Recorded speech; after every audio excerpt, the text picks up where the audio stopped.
Good morning, evidence-informed chiropractors. I'm Dr. Anthony Pellegrino from ChiroEdge, and today, for our weekly research breakdown, we're going to be breaking down 3 different case studies. Last week, we were back to some larger studies. This week, we're going to be back to some case studies. Now, there's 3 different studies we're going to be looking at.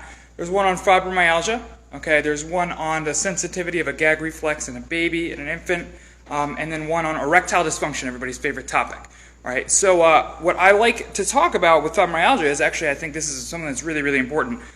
This is a case study from a mid-30s woman who had been diagnosed with fibromyalgia, and this is all about upper cervical care as well as changes in her atlas plane angle as well as her cervical curve. She had a 0-degree curve and improved by 20 degrees over the course of a couple months with just upper cervical adjusting, so that's pretty awesome. But what's really interesting about fibromyalgia is just the diagnosis. And I think that's something that's really important as you educate your practice members on fibro and you use this handout this week, is actually understanding the diagnosis. Now, what the diagnosis used to be, and it changed a couple years ago, what it used to be was there was basically 18 different pressure points or pain points in the body. And the neurologist, what he would do is he would just press them, right? Same thing as like an algometer that we would use with the Insight. If you guys use that, I don't know if you guys do, we don't personally, but that's what that measures.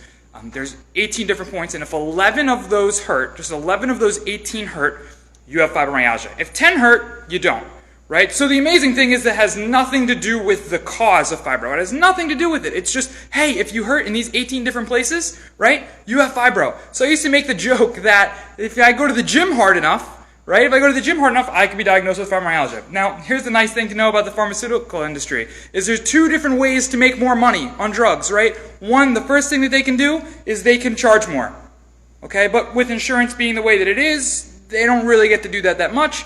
So the other thing they can do is, number 2, is they can expand the diagnosis. So that actual, like, physical examination that they did for fibro, that's gone now. They're not doing that anymore. What they're doing now is, I think it's chronic pain, right? Pain for a period of 3 months.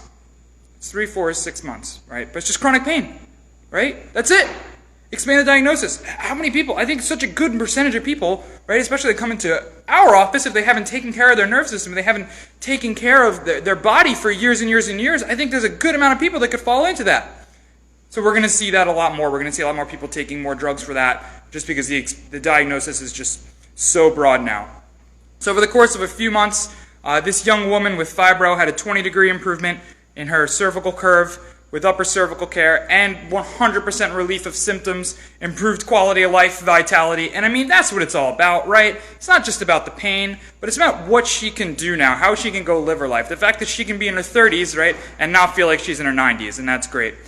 The next study that we looked at was erectile dysfunction. So it's a really, really funny, not funny, but it's a very important topic.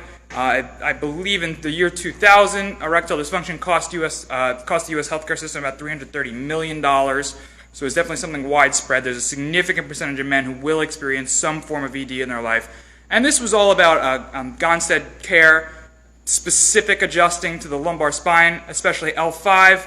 And over the course of a few months, what this 52-year-old gentleman said was that, hey, I've been experiencing ED since I was 22.